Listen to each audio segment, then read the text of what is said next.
وعلانية أن الله يجعلنا من الذين يستمعون القول فيتبعون أحسنه.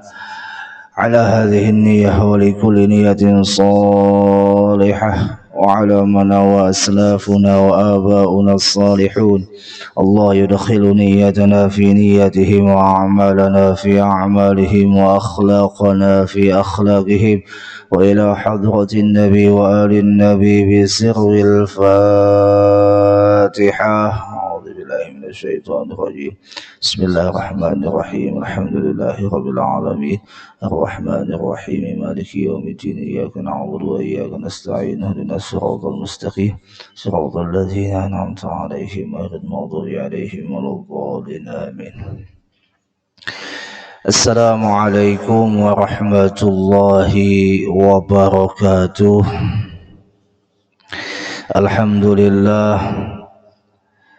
الحمد لله الذي هدانا لهذا وما كنا لنهتدي لولا أن هدانا الله. أشهد أن لا إله إلا الله وحده لا شريك له وأشهد أن سيدنا ونبينا محمدا عبده ورسوله الذي لا نبي بعده. اللهم صل وسلم وبارك على سيدنا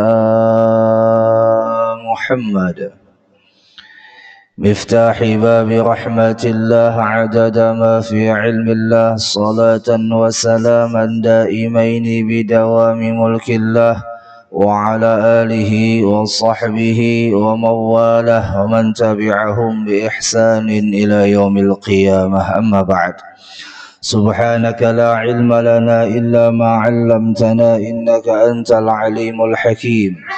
لا حول ولا قوة إلا بالله العلي العظيم. نوينا التعلم والتعليم وتذكر والتذكير والنفع والانتفاع والإفادة والاستفادة والحث على التمسك بكتاب الله وسنة رسول الله صلى الله عليه وسلم والدعاء إلى الهدى والدلالة على الخير ابتغاء وجه الله ومرضاته وقربه وثوابه.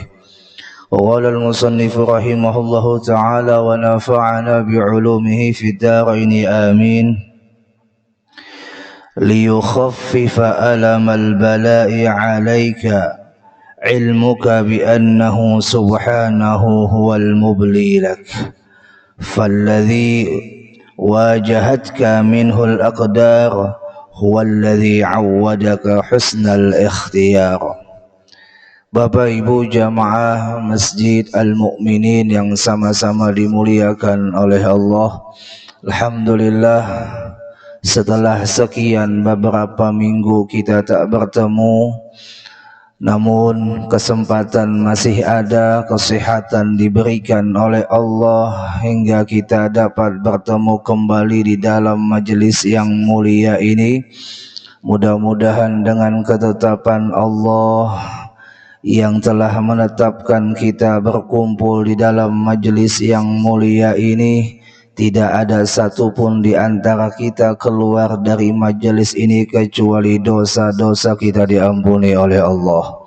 Hajat dunia kita dimudahkan oleh Allah, hajat akhirat kita diberikan keampunan oleh Allah, hingga selamat dunia, selamat akhirat. Amin Allahumma amin.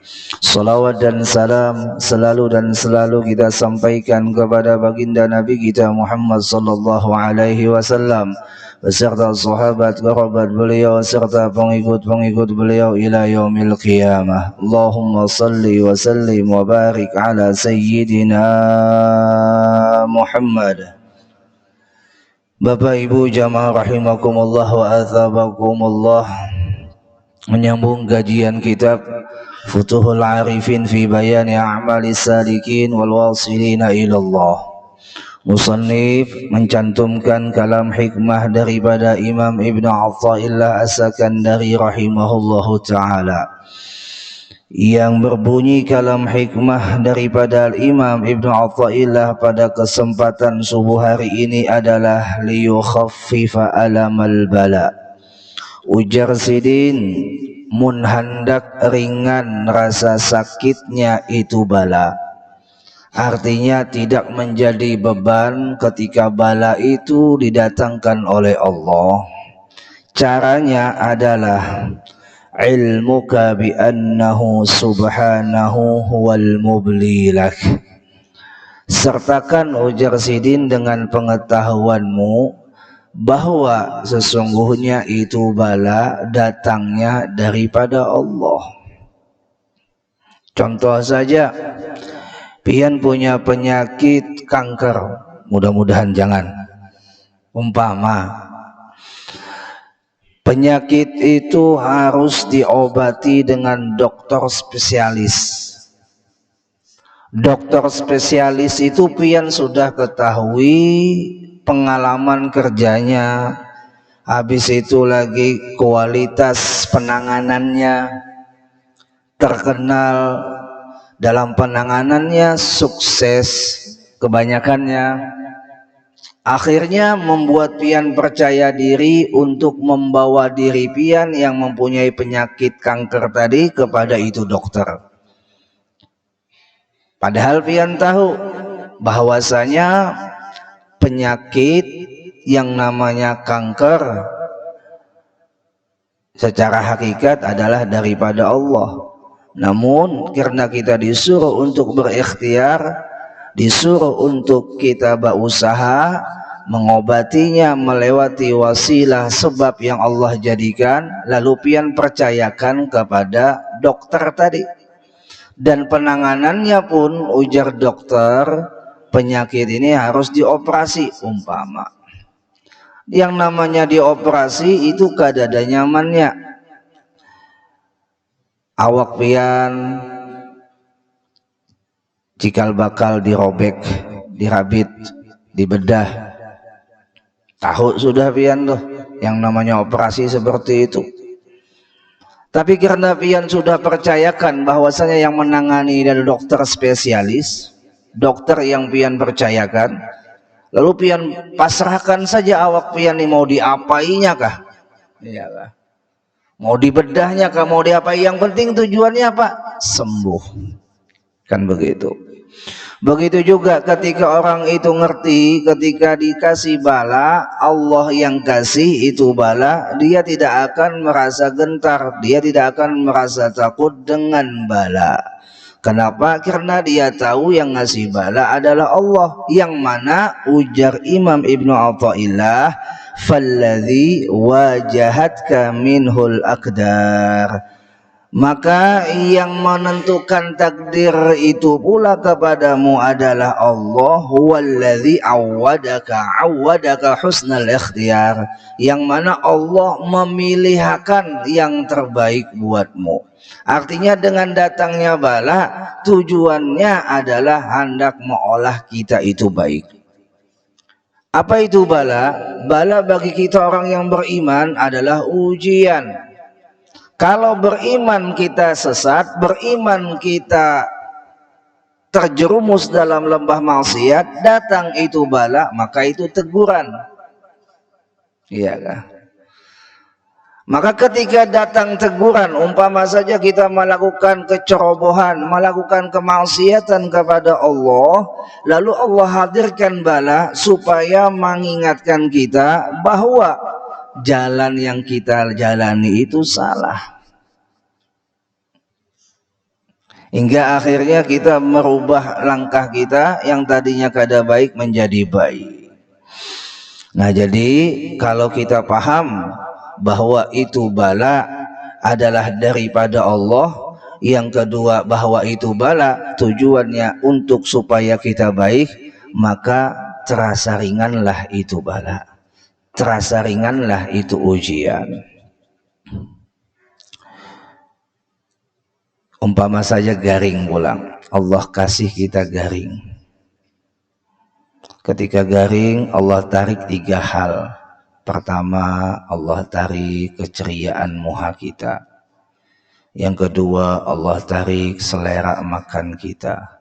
Dan yang ketiga, Allah tarik dosa kita. Setelah sembuh, Allah kembalikan 2 hal.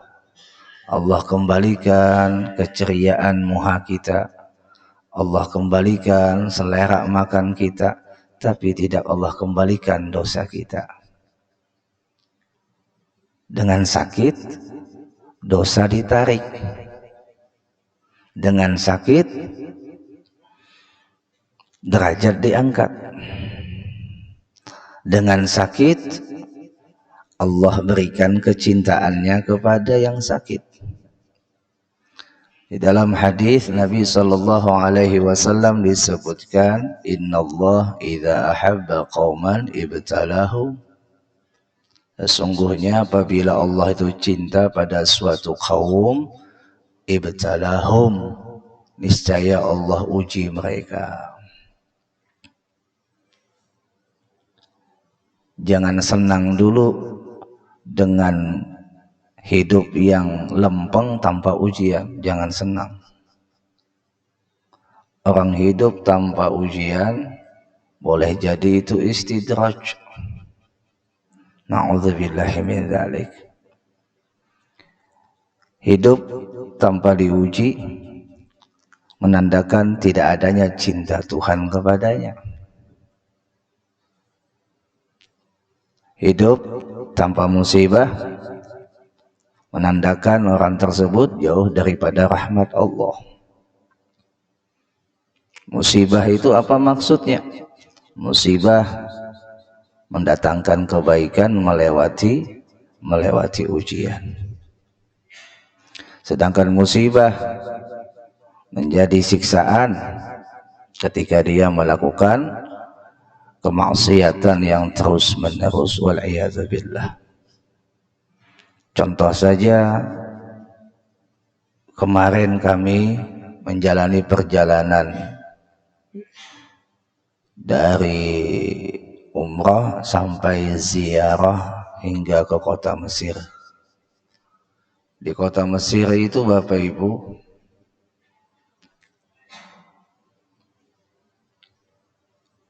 ada tempat yang menjadi tujuan para wisata. Tempat apakah itu? Piramid. Padahal selain piramid, di Mesir itu banyak makam-makam sahabat, makam keturunan Nabi, bahkan makam Sayyidina Husain.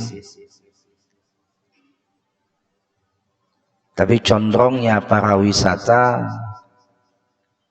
datang ke Mesir tujuannya ke piramid. Padahal dalam piramid itu makam siapa?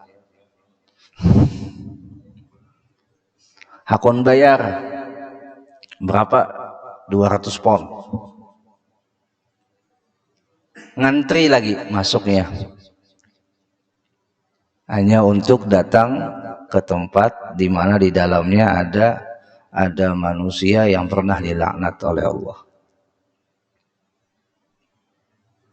Sedangkan makam kayak Imam Syafi'i, makam Luqmanul Hakim, makam Rabi'atul Adawiyah, makam Imam Dhunnun Al-Misri, nih makam pengarang hikam Ibnu Athaillah As-Sakandari, makam daripada guru Ibnu Athaillah yaitu Abul Abbas Al-Mursi. Makam siapa lagi?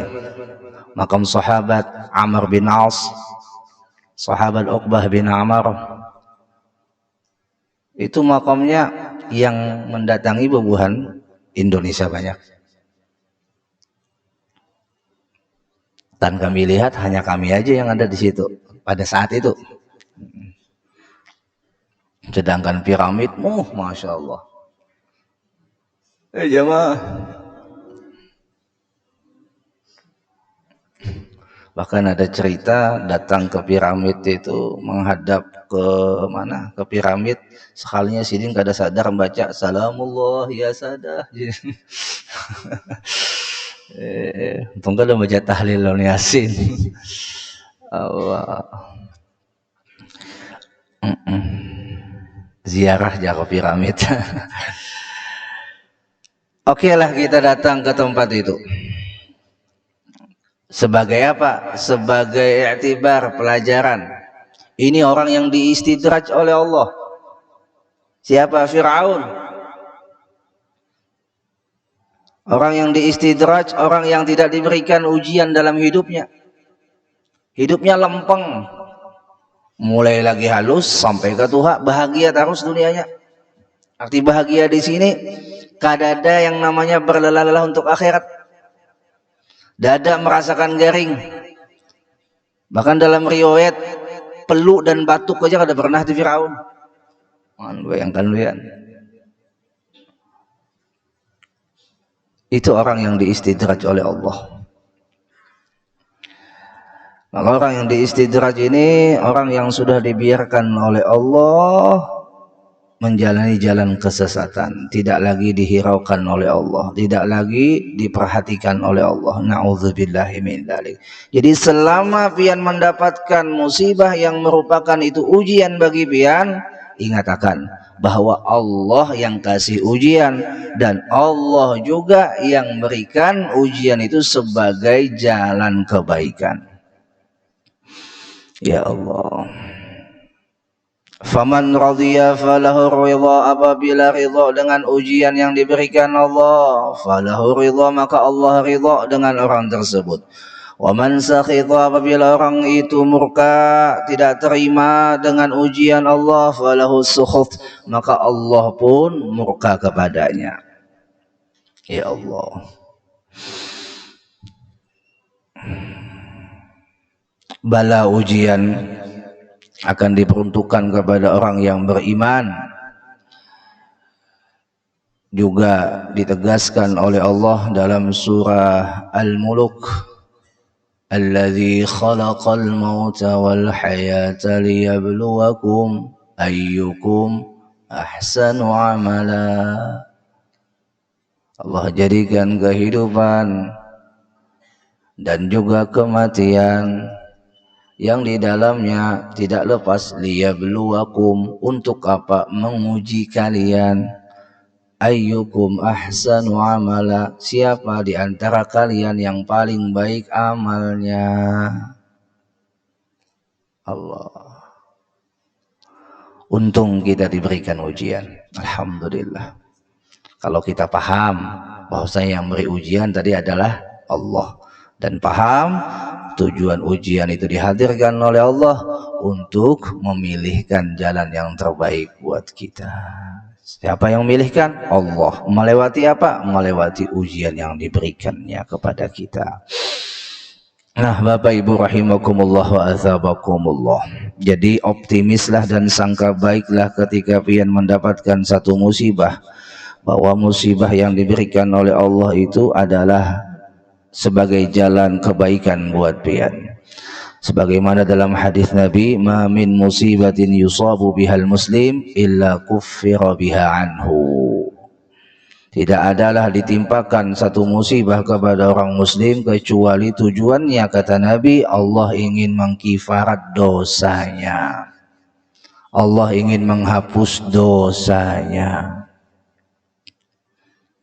Tak datang garing dalam hati, sadari, oh Allah hendak menghapus dosaku, Allah hendak membersihi dosaku, Allah mengingatkan aku bahwasanya aku ini lemah.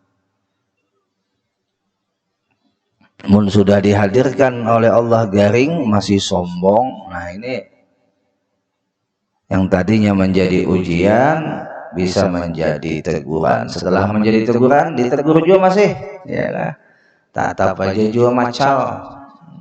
Kada sadar bahwasanya ujian itu kebaikan buat dirinya, bahkan mahwal Tuhan, bahkan menyalahkan Tuhan, bahkan sangka buruk dengan Tuhan. Adanya garing, ujarnya Allah kada sayang lawan inya, sangka buruk lawan Tuhan ya.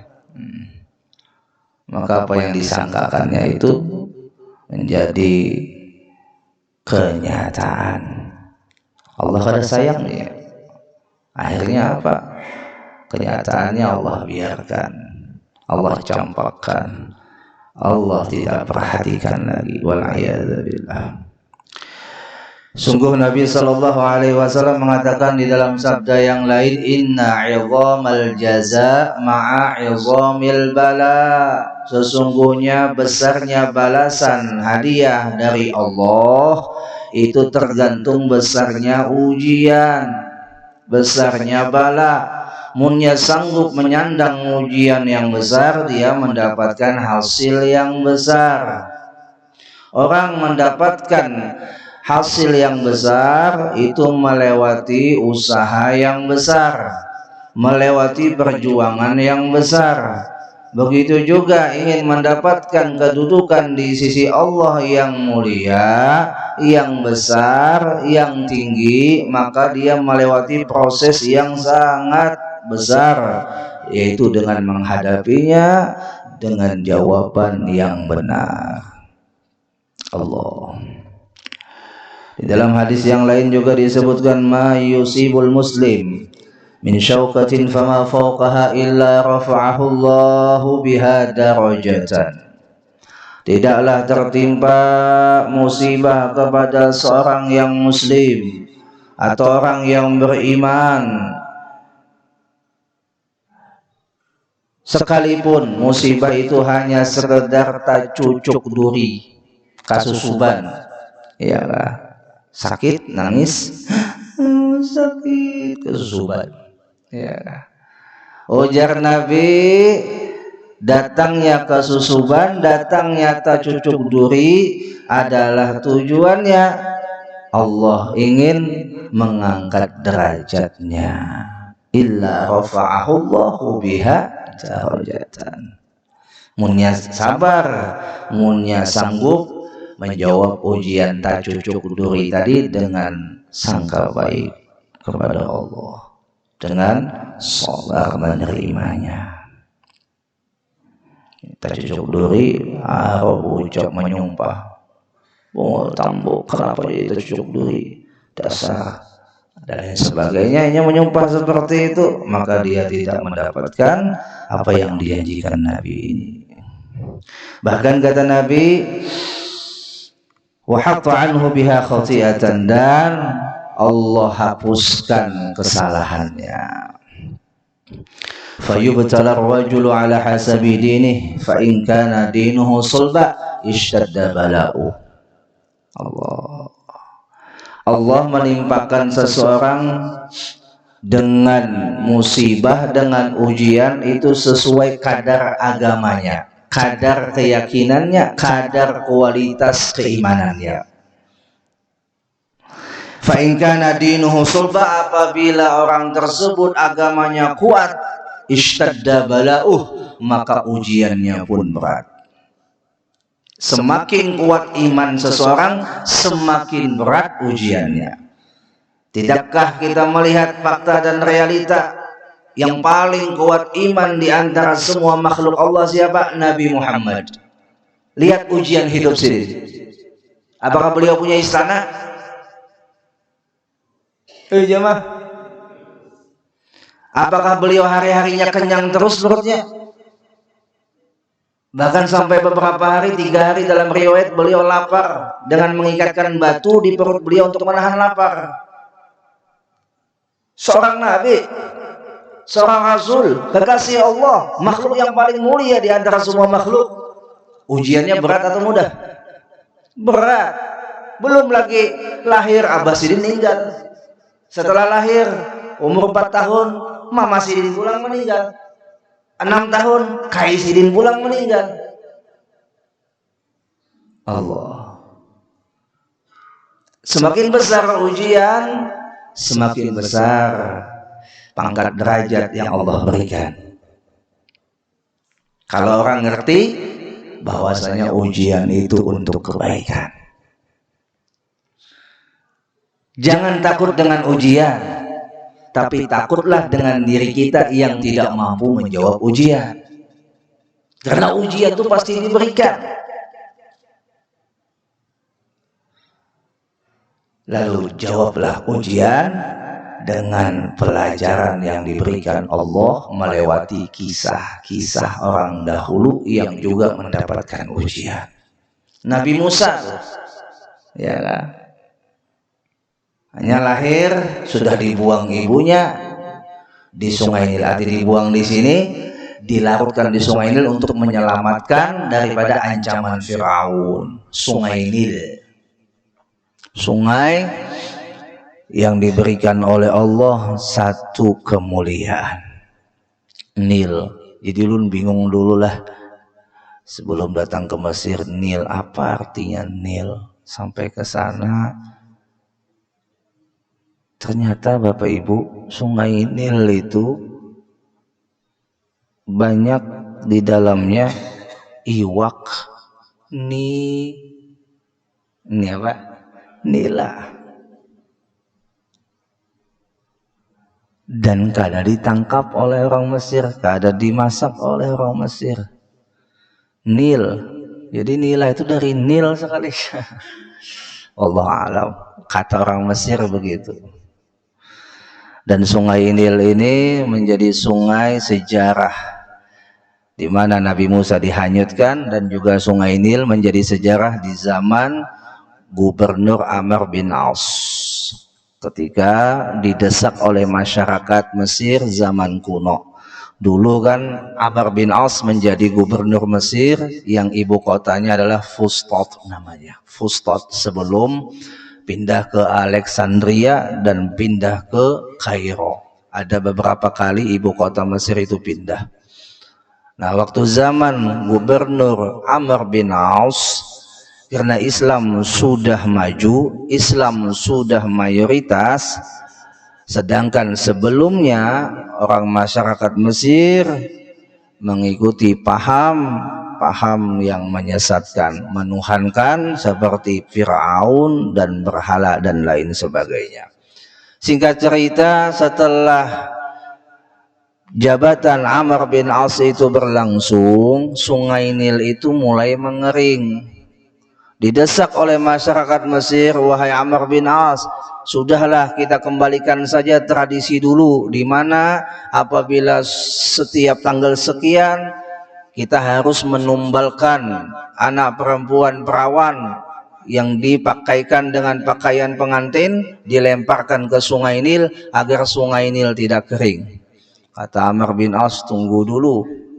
Itu kan tradisi dulu. Sekarang kita sudah dimilikan oleh Allah iman dan Islam. Sabar dulu. Masyarakat Mesir terus mendesak, wahai Amr bin As, coba lihat, ini Sungai Nil sudah mulai mengering. Sedangkan sumber kehidupan kita di Mesir, banyunya datang dari sungai ini.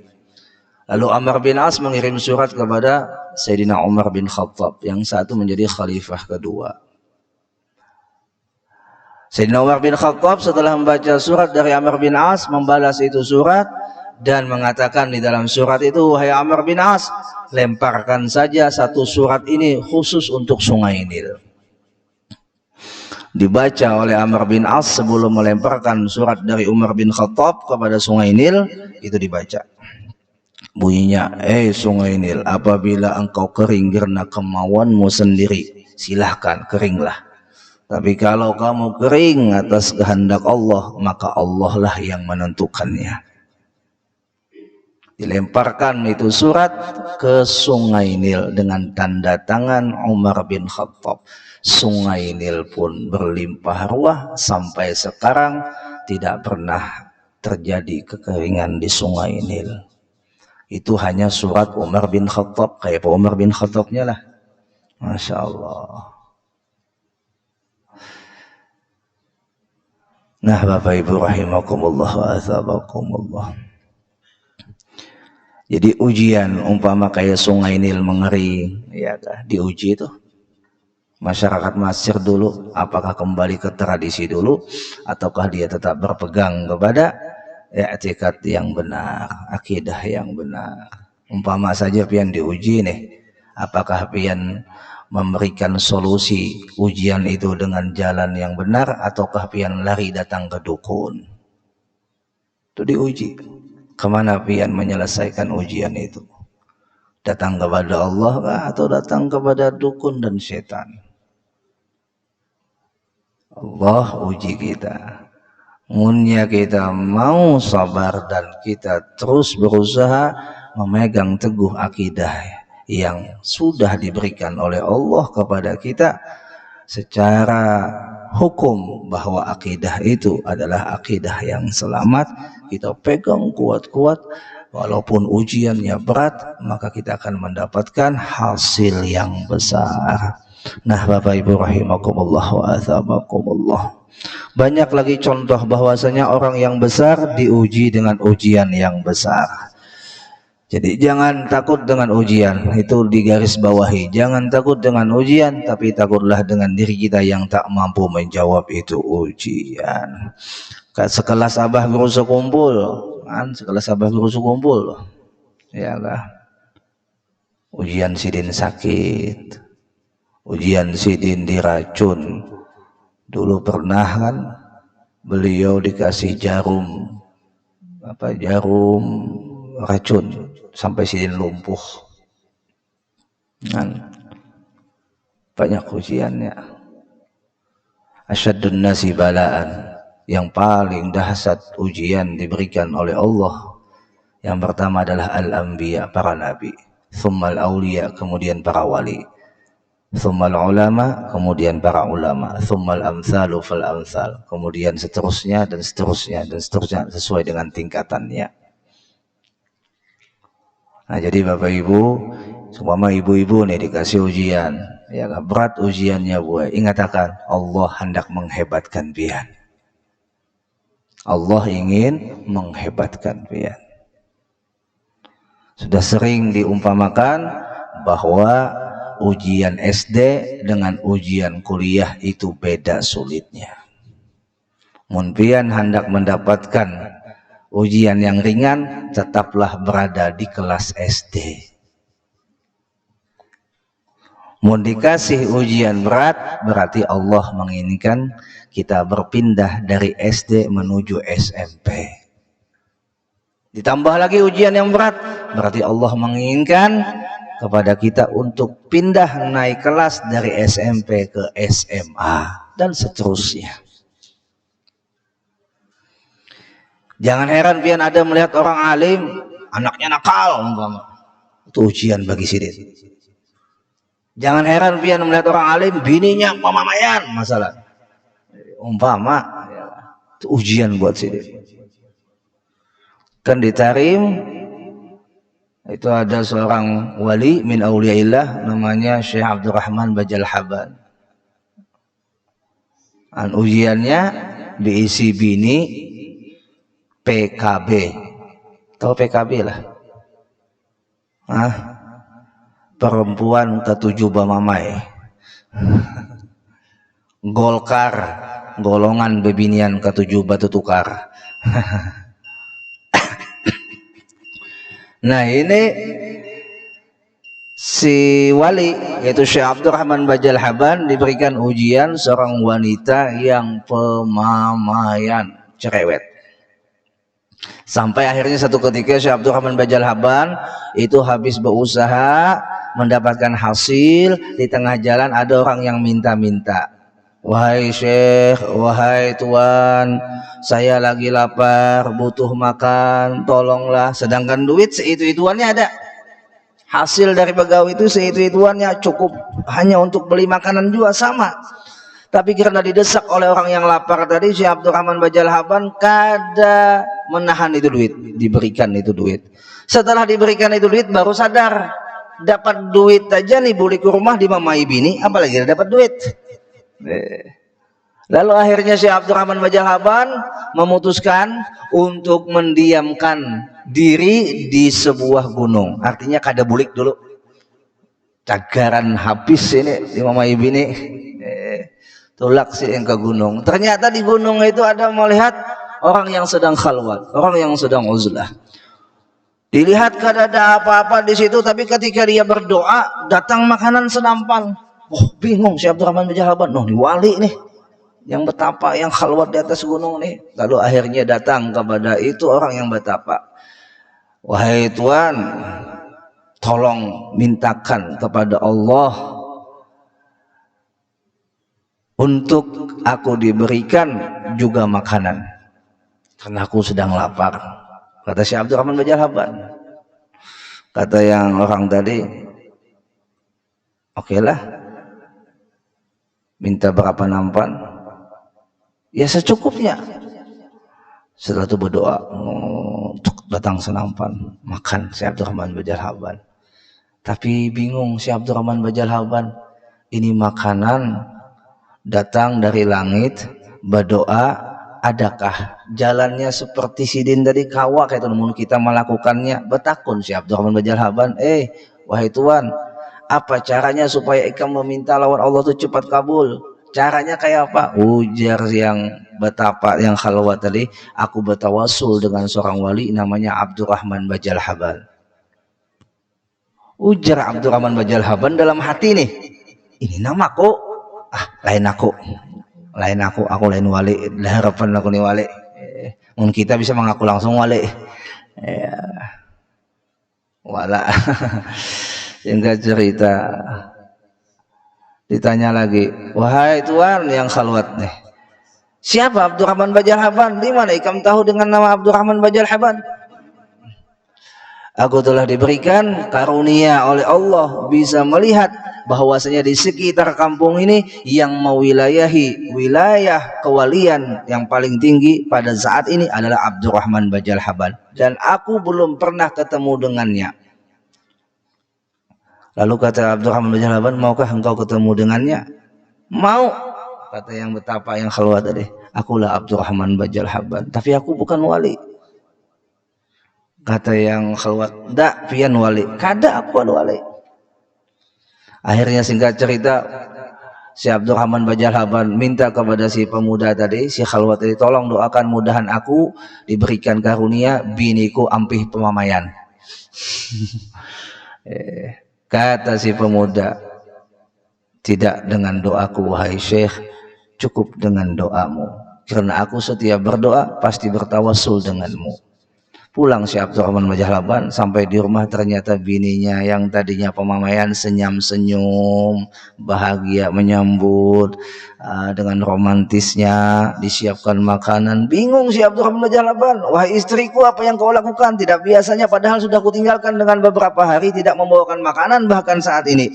Kata istrinya, ketahuilah wahai suamiku, aku lakukan ini karena aku diperintahkan oleh seorang wali, yang wali itu diperintahkan oleh Rasulullah diperintahkan oleh Allah bahwasanya untuk mengujimu dengan keadaanku kemarin, pemamai dan lain sebagainya, dan kamu menghadapinya dengan sabar dan kamu mendapatkan kewalian.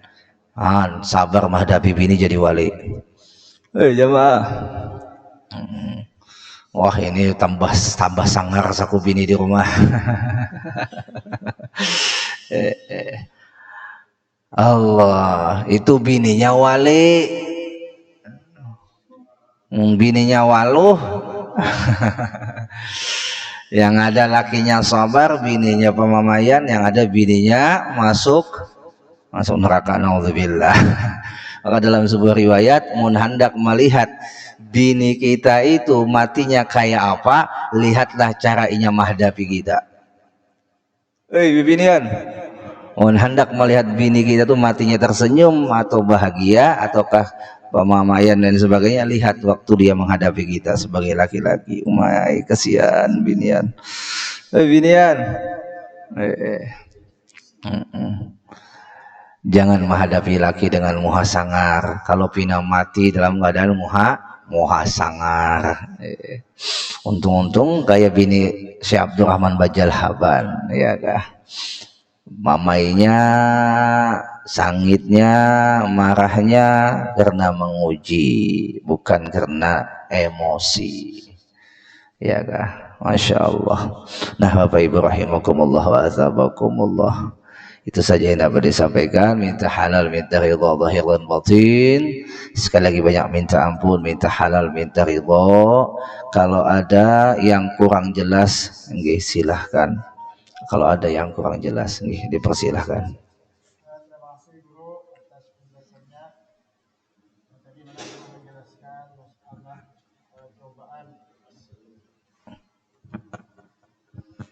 Cobaan dalam hidup ini, karena kita tidak terlepas dari cobaan hidup. Oleh karena itu ujian tadi adalah sebagai peringatan oleh Allah Subhanahu Wa Taala dan bagaimana kita menyikapinya.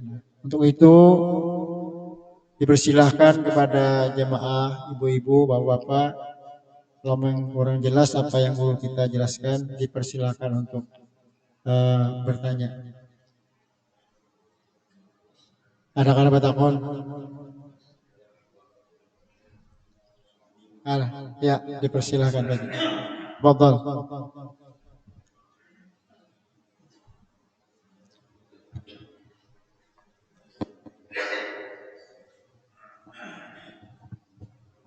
Bismillahirrahmanirrahim. Assalamualaikum warahmatullahi wabarakatuh. Waalaikumsalam. Ya Ustadzul Kiram, ulun minta penjelasan sedikit mengenai ujian, atau kalau di dalam bahasa Arabnya kan ada 3 istilah itu, ada yang namanya bala, ada musibah, ada imtihan. Nah, tapi imtihan biasa kebanyakan kejadian tadi di rumah seperti cerita yang terakhir tadi. Nah, sekarang mengenai bala dan musibah itu kebanyakan diturunkan oleh Allah kepada pribadi-pribadi masing-masing. Tetapi kebanyakannya pula mempunyai dampak kepada lingkungan. Jadi musibah atau bala tadi itu tujuannya hanya kepada orang per orang, tetapi dampaknya kepada lingkungan, kepada masyarakat sekitar. Nah, itu memang demikian, atau Allah memberikan ujian atau cobaan tadi hanya kepada kolektif, tapi kebanyakannya itu ditujukan kepada orang per orang. Nah, kemudian kalau imtihan, ya ujian atau ulangan itu kebanyakan di rumah. Biasa kalau belaki guru atau bini guru ulangan terus tuh tiap hari gitu. Nah, itu pengalaman Pak Haji lah. Terima kasih banyak. Terima kasih. Assalamualaikum warahmatullahi wabarakatuh. Assalamualaikum warahmatullahi wabarakatuh.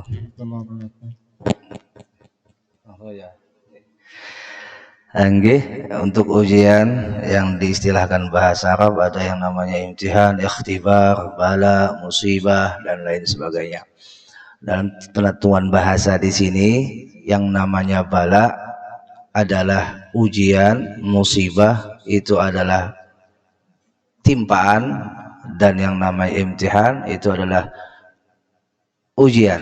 Nah, bedanya ujian kolektif atau ujian secara individual atau secara global itu ditentukan dari segi di mana Allah memberikan ujian itu. Contoh saja, Allah berikan ujian kepada individual Nabi Yusuf. Apa ujian Nabi Yusuf? Difitnah menzinahi Ratu Zulaikha. Difitnah menzinahi atau berhubungan gelap dengan Ratu Zulaikha. Diuji Nabi Yusuf secara individual, jelas itu adalah ujian buat Nabi Yusuf. Jadi secara individual itu ujiannya. Namun dampaknya kepada ayah Sidin, kepada keluarga Sidin, kepada orang sekitar Sidin yang tadinya melihat Nabi Yusuf adalah seorang yang bagus, ada orang yang tidak melihat Nabi Yusuf menjadi tidak bagus. Artinya terbawa hasutan fitnah tersebut. Namun kepada Nabi Yusuf tetap saja itu adalah ujian bagi Sidin secara individual. Itu namanya ujian secara individual. Secara global, ujian yang diberikan oleh Allah umpama datangnya musibah tsunami, naudzubillah, datangnya musibah gempa bumi. Ini sifatnya biasanya hukum alam. Allah hadirkan secara global dengan melewati alamnya. Kalau individual itu hanya garing, ya kah? Bangkrut, masalah, maaf ya lah, itu individual. Tapi kalau sudah secara global kayak hukum alam itu berbunyi seperti musibah banjir, musibah tsunami, musibah dan sebagainya, oleh beberapa kelompok melakukan maksiat di dalam kampung itu, orang baik terumpat, kan kayak itu bahasanya. Orang baik terumpat.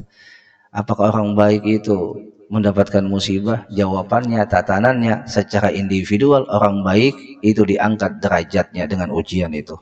Orang yang maksiat ditegur oleh Allah. Orang yang kafir, yang ingkar lawan Allah, itu adalah merupakan siksaan baginya. Secara global ujiannya, tapi tujuannya secara individual, tetap secara individual. Cus, banjir, yang baik kena, yang setengah baik kena, yang kada baik lalu kena juga. Yang baik itu menjadikan ujian, diangkat derajat. Yang setengah baik itu merupakan teguran. Yang ahli dalam maksiat, ingkar kepada Allah, kada mau taubat, bisa jadi itu siksaan baginya. Jadi 3. Nah, jadi siksaan itu pun dibahasakan ulama tidak seperti dengan siksaan para nabi sebelum Nabi Muhammad. Siksaan di dunia tetap merupakan ujian baginya. Artinya tidak menjadi finish. Apabila dia disiksa, akhirnya dia tobat, menjadi kebaikan buat dirinya. Tapi kalau zaman sebelum Nabi Muhammad disiksa, dagoi mati, innalillah, dalam keadaan sul khatimah. Seperti Nabi Nuh, itu umatnya ditenggelamkan, ya kan? Nabi Lut itu dihujani dengan hujan batu dan lain sebagainya. Allah alam bisawab. Walaupun ujiannya secara global, tapi tetap hasilnya secara individual. Nah, begitulah bahasanya. Tetap masing-masing dia mendapatkan hasil dari itu ujian. Okay. Ya, contoh saja di dalam sekolahan ujiannya sama, tapi hasilnya beda-beda. Habis itu ujian yang sama tadi, tujuannya ada yang pandainya di bidang matematika, ada yang pandainya di bidang bahasa Inggris, ada yang pandainya di bidang bahasa Indonesia dan sebagainya lah, sesuai dengan kemampuannya. Dia bisa menjawab ulangan matematika, oh berarti dia mendapatkan hasil di dalam bidang ekonomi, masalah ujiannya, hasilnya yang ia dapat di situ. Nah, begitulah kadar di mana Allah memberikan ujian sesuai, la yukallifullahu nafsan illa wus'aha. Wallahu a'lam bishawab. Terima kasih guru atas jawabannya yang begitu jelas. Nah, mungkin 1 orang lagi, kita cukup. Ya, silakan guru.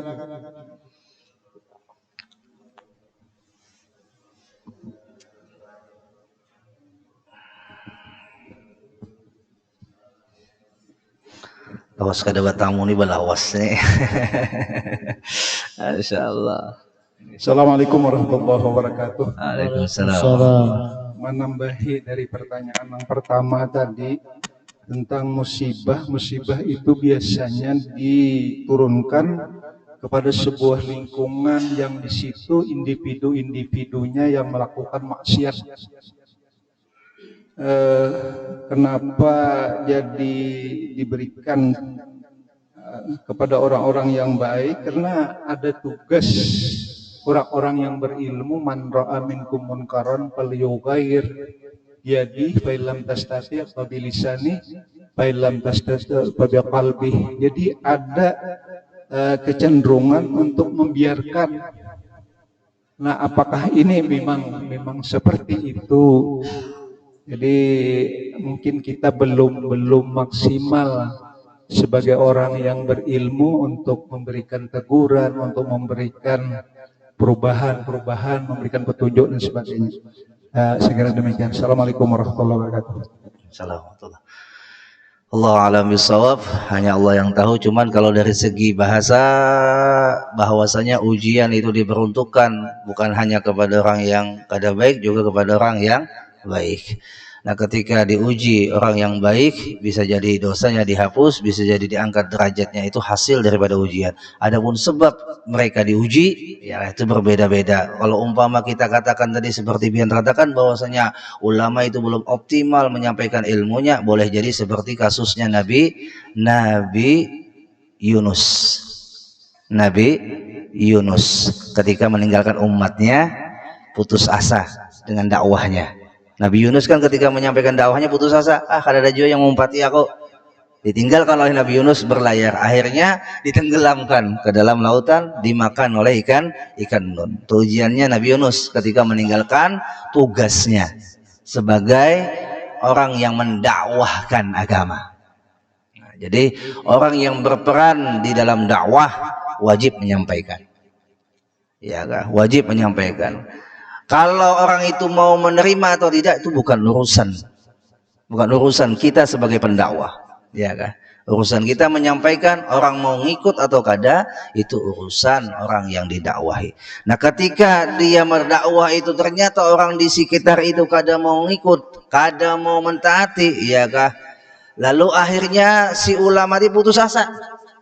Nah, keputusasaannya tadi ya boleh jadi seperti kasus Nabi Yunus. Tapi kembali kita wallahu alam, karena setiap sebab adanya ujian hanya Allah yang tahu. Tapi kita belajar dari kasus Nabi Yunus, mungkin saja seperti itu, karena setiap orang punya perannya masing-masing.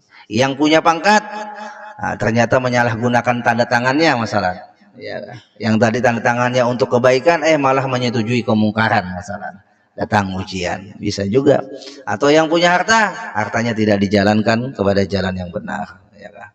Semuanya kita diberikan tugas. Nah, jadi apabila kada optimal, kada maksimal secara pribadi dia sudah berusaha, kada mau berusaha untuk mengoptimalkan dakwahnya, putus asa, itu sebuah kesalahan. Jadi jangan pernah putus asa dalam menyampaikan kebenaran sama siapapun, khususnya kepada keluarga.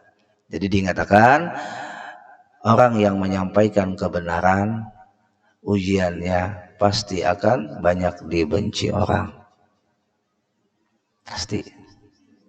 Dari segi yang halus, sedang, sampai yang paling pahit ada saja ujiannya. Jadi datang kepada guru Sayyidil Habib Umar, seorang santri lapor lawan Habib Umar, "Habib, ya Sayyidi, di kampung ulun dakwah tapi dimusuhi orang gak ada ketujuh, sandal ulun boleh hilang, bahkan rumah ulun ditawaki orang kampung gak ada ketujuh didakwahi." Kata guru Mulia Habib Umar, "Khalas, ada min alamatil qabul."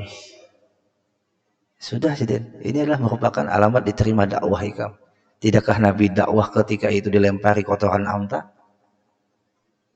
Tidakkah Nabi waktu dulu berdakwah dengan cara yang paling sempurna sudah? Ayo, dakwah Nabi itu paling sempurna sudah. Dihina, dicaci maki, dikatakan orang gila. Jamaah, itu dakwah. Dakwah itu bukan kita kira orang dakwah akan mendapatkan popularitas, tidak. Ujiannya berat. Ketika dia menyampaikan yang hak adalah hak. Ketika dia berani menyampaikan yang hak adalah hak. Tapi kalau takutan, aku mau dakwah kayak ini, kayaknya aku dimusuhi orang. Oh, berarti inya mengharapkan supaya disayangi orang. Dakwah bukan untuk disayangi orang. Dakwah untuk mengajak orang kepada Allah.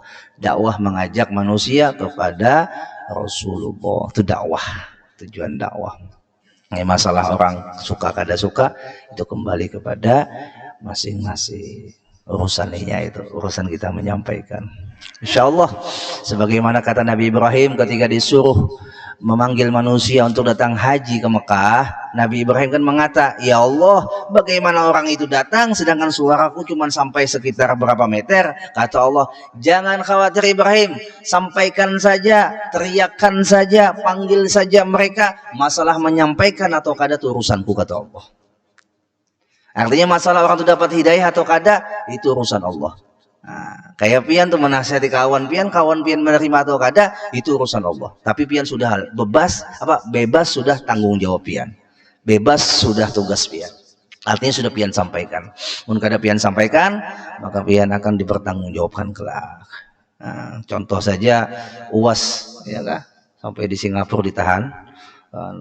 Ulun masuk Singapura juga semalam. Nah, sebelum UAS masuk, kami masuk juga ke Singapura. Jadi perjalanan kami dari Banjar, Jakarta, Malaysia, Singapura. Masuk juga. Kada UAS masuk, darah kabar informasi seperti itu. Ya, kada jadi heran, kada menjadi masalah bagi Sidin. Kenapa? Itulah ujian dakwah. Itulah ujian dakwah. Kalau ujian lempeng-lempeng, ya kah? Dakwahnya santai, kada ada ujian. Lihat apa guru kumpul. Banyak ada yang mau hina Sidin. Banyak, sampai Sidin sudah meninggal aja banyak yang mencaci Sidin. Ya Allah. Jadi jangan heran Bapak Ibu. Setiap orang itu mendapat ujian, Ya kah? Kita jangan sampai umpat-umpatan menyambati. Siapa tahu yang kita sambati itu nanti orangnya menjadi hebat daripada kita, lebih hebat daripada kita. Masya Allah. Kesian Sidin ya kebakaran, hapus dia kejadian-kejadian. Tapi Sidin sabar. Kita menyambati dapat apa? Dapat dosa. Itu ya kesian Sidin jadi fitnah, kesian Sidin dia macam-macam lah disambati. Ya mun untung juga ada kasihan, kadang umpati juga dengan fitnah itu. Wala'iyadzubillah. Jadi wah ini zaman fitnah, jangan umpatan. Mun cuman sekedar kabar, informasi, kadang melihat langsung dengan mata kepala sendiri, kada usah meyakini. Usah. Kada melihat juga dengan mata kepala sendiri, bapak pin meyakini, dah dapat duit juga. Nggak dapat pahala juga, ya lah. Diam, tenang, santai. Doakan orang yang dapat musibah itu mudahan diberikan ketabahan. Itu saja, minta halal, minta ridha zahir dan batin. Kayaknya cukup sudah, nak isyraq sudah nak habis. Al-Fatihah. A'udzubillahi minasyaitonir rajim. Bismillahirrahmanirrahim. Alhamdulillahirabbil alamin. Arrahmanirrahim. Maliki yaumiddin. Iyyaka na'budu wa iyyaka nasta'in. Ihdinas siratal mustaqim. Siratal ladzina an'amta 'alaihim ghairil maghdubi 'alaihim waladdallin. Amin. Amin ya rabbal alamin. Bismillahirrahmanirrahim. Alhamdulillahi rabbil alamin. Allahumma shalli wa sallim ala sayyidina Muhammadin al-amin wa ala alihi wa sahbihi wa barik wa sallim ajma'in. Allahumma rabbana anfa'na bima 'allamtana, rabbi 'allimna alladhi yanfa'una, rabbi faqihna wa faqih ahlana wa qurrabati lana fi dinina ma ahli al-kutub unsa wa dhakra wa fiqna wa fikum lima taqtadi qawlan wa fi'lan wa rahma wa tubi kullu halalan daima wa akhilat ya ulama nahza bil khair wa nukfa kullu sharr rabbana wa aslihna kullu shu'un wa akira bi ridha min kulli 'ayun wa ala rabbana kullu diyun qabla an ta'tiyana rusul manun wa ghfir istigha anta man satara wa الله درس المصطفى من الحق تعالى والوفاء بكتابه فيه للناس شفاء وعلى آل الكرام الشرفاء وعلى الصحب المصابيح البر اللهم اهدنا بهداك واجعلنا من يساق وفرد ولا تولنا وليا سواك ولا تجعل من خلاف امرك وعصاك وحسبنا الله ونعم الوكيل ولا حول ولا قوة الا بالله العلي العظيم وصلى الله على سيدنا محمد وعلى آله وصحبه وسلم والحمد لله رب العالمين. تقبل الله منكم.